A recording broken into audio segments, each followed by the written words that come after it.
Hello, everyone, and welcome to another episode of AWS Partners Unplugged. My name is Sri Raghavan, and I'm your host today. AWS Partners Unplugged is a podcast series where we discuss all things related to our ISV and SI partners. Today, we are delighted to welcome our premier AWS data analytics and AI partner, Cloudera, and dare I say, one of my favorite speakers, Michelle Hoover.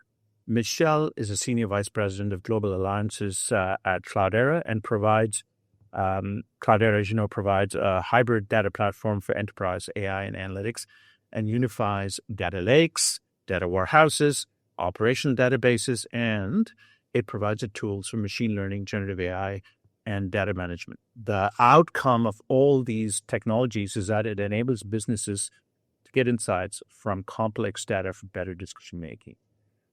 Before I welcome Michelle to this podcast, I want to say how long I've actually been waiting to talk to Michelle for quite some time. She's a very dynamic speaker, and I'm thrilled and excited, as I said before, to have her on this podcast. Michelle, a warm welcome to you. Thank you, Sri. You are too kind.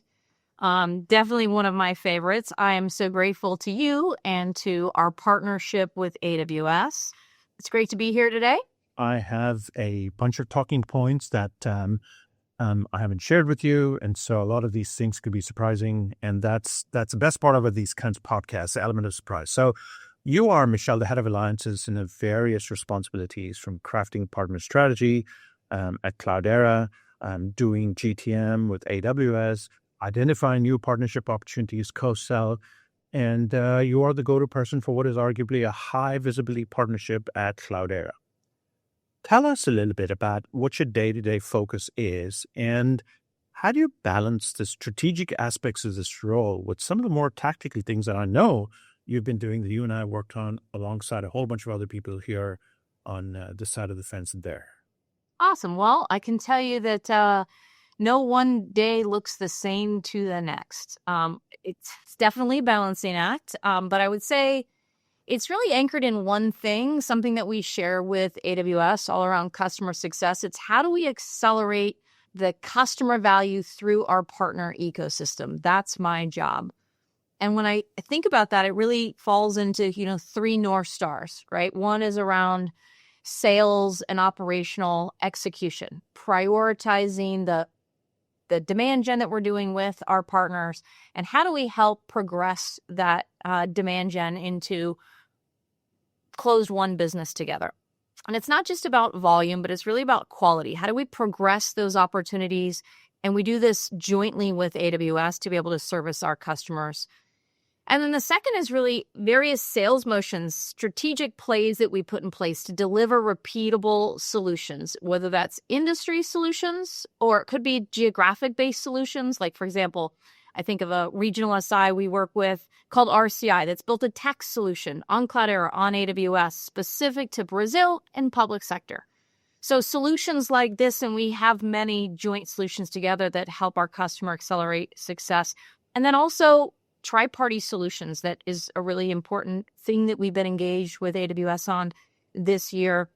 And that could look like AWS and NVIDIA for us, focus campaigns around financial services and expanding into these programs with Box and three-way partners with SIs. And then the third is just scaling through the partners, right? So for us, that's all about empowering our channel and ecosystem with certifications and joint solution blueprints to get that customer partner ecosystem enabled to drive customer adoption and success.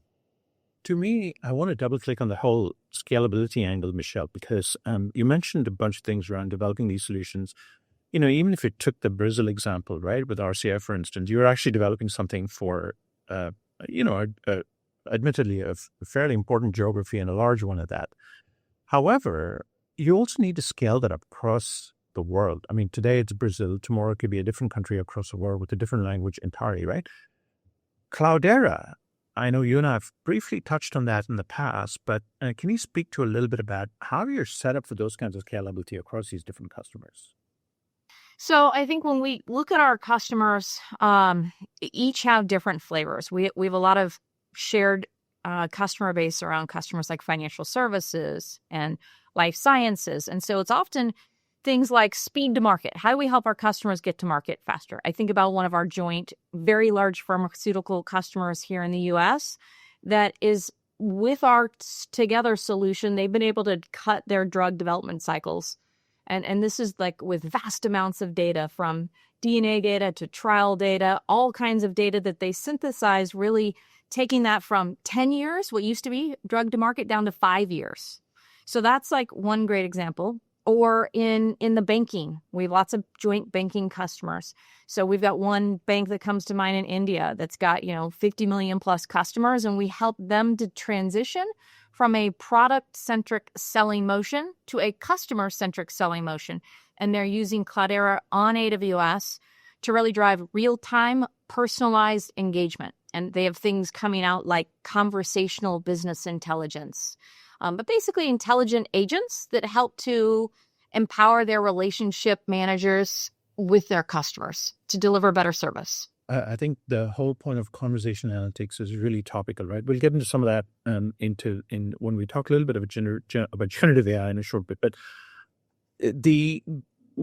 I've seen Cloudera's evolution over time, right? And I worked with early Hadoop distributions, and you've actually pioneered a lot of that, which actually garnered you some really terrific high praise from the analyst community. Can you talk a little bit about how that evolution has happened? For instance, Gartner, you're a leader in the Gartner Magic Quadrant, and other agencies as well have cited Cloudera as an important and influential organization when it comes to data analytics.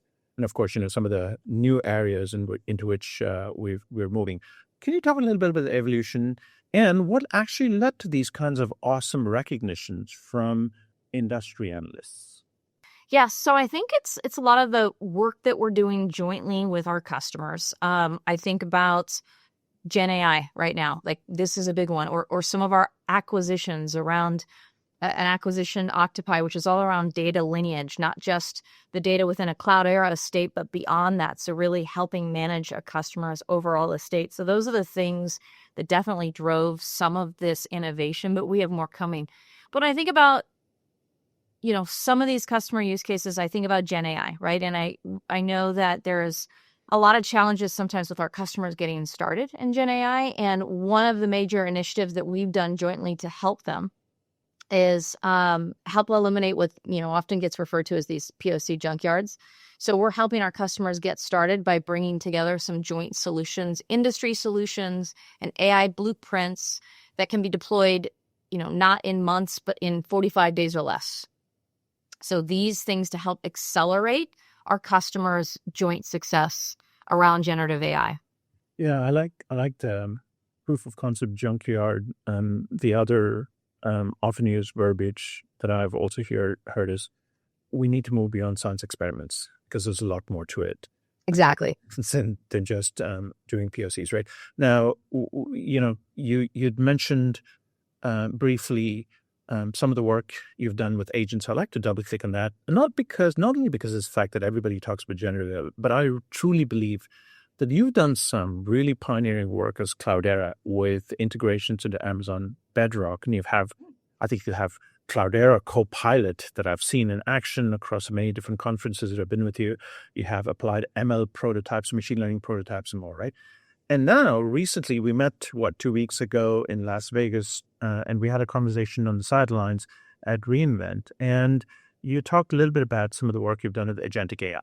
Can you tell us a little bit more about your perspective and how agents can help drive real enterprise value capabilities, and what specific industry use cases you folks are seeing with your customers that you need to address with the promise of agents via the Cloudera and AWS partnership? Agentic AI is absolutely Shri. It's on the next frontier. And so while generative AI generates content, agents help execute these very complex tasks for our customers. And so our challenge together is how do we de-risk at scale for these customers? We have a lot of regulated industries like healthcare and financial services. And for those, their biggest challenge is governance. And so our private AI approach also helps to bring these models to the data and not necessarily the other way around. So that's something that we're really proud of, ensuring that everything stays within a customer secure AWS environment. And for us, our customers are running in their own AWS tenant, not in our tenant with their data. So we give our customers that control. And then I think other things, banks, for example, or financial institutions that have all kinds of regulatory compliance, audit compliance, and documentations. We help those financial banks, for example, reduce what was very manual compliance reporting drastically from drafting time that they would have to do from 20 to 50%. So it ensures basically that they can satisfy those regulatory government, but automate it and free up the humans to do more higher value work. So we take that manual burden of creating those compliant documentations for meeting audit deadlines away and just help overall improve their operational efficiencies. I like your perspective a lot, right? Particularly as you focus a lot on security, on governance and compliance and all that. But I'd like to throw you a little bit of a curveball, not because I really want to throw a curveball, but because this is what we're seeing with a lot of our customers. There is a promise of agentic AI, right? Which you understand, you've articulated, you've talked about it, you've demonstrated the use of it, and Cloudera has been, in the forefront of developing agentic capabilities. But however, we feel on the side of the fence sometimes that what we believe to be the power of agentic AI is very different from what is being understood by and large by the power of agentic AI. So which means, something is getting lost in translation. Clearly, we're not communicating properly, or it's not really being understood properly by the masses at large as to, how powerful this technology is. So, which is why, to your point, a lot of these kinds of projects get stuck in the junkyard, right? So what are you doing to be able to bridge that gap and say, hey, guys, we've got this and we can do a lot more than you think, or we are able to communicate. So how do you convey that message? So I think what we've been successful doing is helping our customers start small, right? With some high value, high impact use cases, but don't overhaul everything at once. So start with something like a repetitive task, like an IT operations task or fraud alerts, right? That you can have success with one. Like we've got a banking customer that has, it's all about reducing fraud. So they were able to reduce false positives that they were having by 30%. And so therefore they could then use their humans to focus on real fraud situations. Or we've got like a customer that I'm like super proud of, one of our joint customers that was at reInvent, Mercy Corps. They use Cloudera on AWS with NVIDIA and they use it to build what they call Methods Matcher. It's an agentic assistant for humanitarian crisis. So it's in high-risk regions like Gaza or Sudan.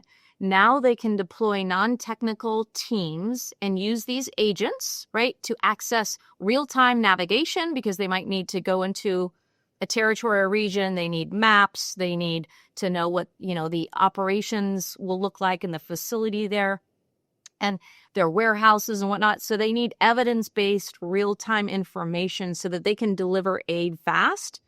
And it's been really powerful example of saving lives, being able to respond to these humanitarian crises in need. Now, when we look at Mercy Corps, this is a great example of where we started small with them. We started with a RAG-based text type model and have evolved to agentic AI workflows. So that's kind of what we showcased at reInvent. It was this evolution where they started small, but now have continued to gradually involve their use of agentic AI and agents. The reason why I love this example is because it hits on multiple fronts. One of the clear and present value that you just brought up was, you're actually doing something good for society at large, and you're able to deliver that capability through agentic implementation. That's number one, right? Which is established. Number two, you're actually addressing the point when people say, hey, I'm truly concerned about agents and generative AI in general because, it might take my job. No. The way you've explained it is to say, look, generative AI is not here, or AI in general is not here to replace you.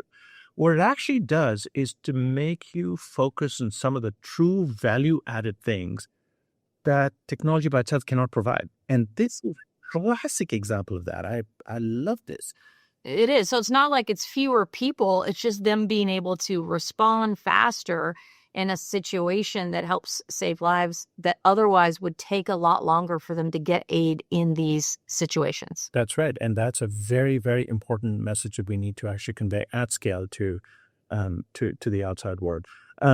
You worked with a lot of partners in your role. And in the course of this work, I've seen you deliver templates for success. Our executives here at AWS have often talked about you and the kinds of success you've delivered. And in some ways, I believe you're the gold standard for partnerships. But just because I say that does not mean everybody knows that, right? So talk to us about some of your work with AWS that you've institutionalized at Cloudera. Talk to me personally as to what your recipe for success is, because someday, if I ever grow up, I'd like to be you. Oh, you are, again, too kind, Sri. I would say there's the fundamentals, right, of co-sell management, right, and mastering operationally that within the company, getting the sales teams to understand how to successfully collaborate together on engagements. So there's a bit of an art there to train the teams how to work together. But then it's also making sure, how do you operationalize the funding programs that AWS makes available to you and leverage those fundings to help de-risk the customer's POCs, right? So that you can have greater success with POCs. And that's been a process of how do you operationalize that throughout the company and make it easy for the AEs to take advantage of and leverage it. And we've built things like templates and leverage tools. We're definitely leveraging AI within our own company to just make it super easy for the AEs. And we see the results in terms of the number of POCs that we're doing with customers in the quarter just shooting up as a result of some of the basics, just templatizing things to make it easier. But then also we're using AWS's programs, like this year, for example, the AWS Box program, to really do tri-party motions with system integrators, both global system integrators as well as regionals. And that also is helping to drive greater business value conversations with our customers. And of course, Marketplace, right? We have to lean in with Marketplace, which was a bit of a challenge for us to overcome because we have very large customers that they might have large purchasing relationships with AWS, but they might be purchasing with us with completely different budgets in another area. And so getting over that hurdle, I'm happy to say we've gotten some very large customers now comfortable with us purchasing, might be renewals that they previously had done direct, but the customers see the value and want to aggregate that spend, want a faster process for procurement. And so leaning in with Marketplace has really been an accelerator for our teams as well, and just making it easier to do business with our customers. I want to think on the Marketplace point really quick. I don't mean to interrupt you at all, Michelle. You said there's a lot of value, right? Could you elaborate on what that value is in specific, both for Cloudera and to our joint customers? So for Cloudera, it's as simple as anything that makes it easy for our customers to do business with us. So there's different incentive programs. So sometimes we might leverage those incentives, which we pass through to the customer, and that might just accelerate the deal, right? So we might do the deal faster, or it just might be one more thing that I think also validates the together partnership with that customer. I mean, of course, partners leverage and like the fundings, but it just helps to ensure success, right? Because every time a customer gets started in the cloud, they may have some cloud cost runaway. So that helps take that down and just, again, make it easier for the customers to get started quicker. And then I think for our own, sales reps, for example, getting through some of the legal hurdles, that's probably the biggest, accelerating the PO process is, if they can get their deal done easier, that's great. So we just did a deal with a very, very large customer, and that rep who's been transacting with that customer predominantly direct previously just did a very large transaction through Marketplace with this particular customer. And his words were, wow, it was really easy and it was really a lot faster. So what were the initial issues that you faced? Is it because, we didn't communicate the value proposition properly? The reason why I'm asking this question is because, these are lessons for us, right? As you are, we strongly believe in the power of the AWS Marketplace. And we are talking about it extensively to our partners and our customers see it in action, right?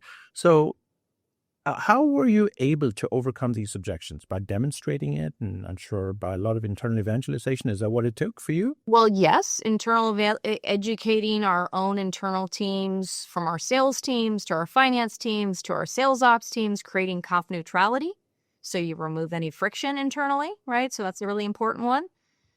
But then I think second, the bigger hurdle was getting probably our customers, because who we're talking to, we have a very historical on-premise customer base, right? And who we're selling to might not be who's also handling the purchase of AWS. So they might just not be as familiar with it. And so it's a big education to the customer to help them through that process as to why. That's a very important point about on-premises that you make, Michelle, which also brings me to other programs that I know you've taken advantage of as a company. Things like migration programs, workload migration programs. It's been a big some of the work you've done. Can you talk a little bit about some of that? Yeah, so we definitely leveraged the workload migration funding program, as well as I believe it's called MPOP for Marketplace. And both of those just, again, help with every migration. There's costs that come that are unexpected in that process. And so it just helps make it a little bit easier to navigate through that and help give the customer a little bit more insurance through the process. So we've definitely leveraged workload migration. We've leveraged MAP with SIs. And then with Marketplace, we've leveraged MPOP. These are great music to my ears, and forget me for a second, but your customers, I'm sure, are very happy to take advantage of this. Now, you've done a lot of these important bits of work. You've been, obviously, your arc of success with Cloudera, and Cloudera as a company with AWS has been impressive. What do you think are some of your big bets that you and your team are focused on for the next 3 years? Or if you don't want to have a laundry list of big bets, what are the two top big bets that you and your team are focused on for the next couple of years? We are in a major shift. And I'm really proud to show that Cloudera was recognized this year as a leader in the Q4 2025 Forrester Wave for data fabric platforms. So I think this really validates where we've moved from being relevant to being strategic in modern enterprises. And so the big bets that we have are really delivering data anywhere for AI everywhere. And there's, 3 key ways in which we're doing that. One is one platform deployed anywhere. 2 is data management and governance with a single unified experience that manages the entire data estate and eliminates data silos. And then 3, it's all about secure AI and machine learning application development and utilizing our agent studios, which provide essentially more developer-friendly tools to build, train, manage models, and deploy AI agents rapidly. So we want our customers to be able to trust their data so they can trust their AI. So it looks like it's not just a question of trust, right? Obviously, trust, you've spent a lot of effort, and that's one of your big bets. But it also looks like you're aiming for speed and ease of use and making sure that AI can indeed be accessible across your organization. Is that a fair statement to make? Absolutely. And so we're investing quite heavily right now in a lot of ways to make it really easier to deploy Cloudera on AWS across our data services. That's right. The studio that you talked about is something which, historically, Cloudera has focused a lot more on the technical side of the fence. I've worked with the technology, a lot of code flies through. But right now, you're actually making it abstract, and you're saying, hey, developers are obviously welcome, but I'm also going to have an entirely new set of personas who are focused on the business also to be able to use and take advantage of our AI capabilities. This is the way I see Cloudera doing business today. Absolutely. We've done a lot to really make it easier for application developers to build quickly and pull through Bedrock, for example. leverage NVIDIA's inference. We've embedded that into our AI inference service that runs on AWS, and it's increased productivity, savings, speed to market, and building their applications. Fantastic. Look, I mean, this has been a great discussion back and forth, and obviously we do have a lot more topics to talk about, but we're also constrained by podcast times.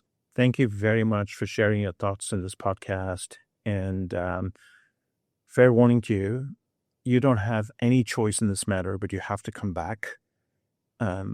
There's tremendous amount of good work that you're doing with AWS and at Cloudera, and together we've demonstrated our success with our customers and with this partnership. But before we let you go, how can people reach you? LinkedIn, email, what used to be called Twitter, now X. Can you give us any contact details that we can share if you're comfortable? Absolutely. I would say LinkedIn would be my preference. So LinkedIn messages is fantastic, and we welcome it. Excellent. Ladies and gentlemen, that was Michelle Hoover. It was such a pleasure. Thank you, everyone, for tuning in. Until next time.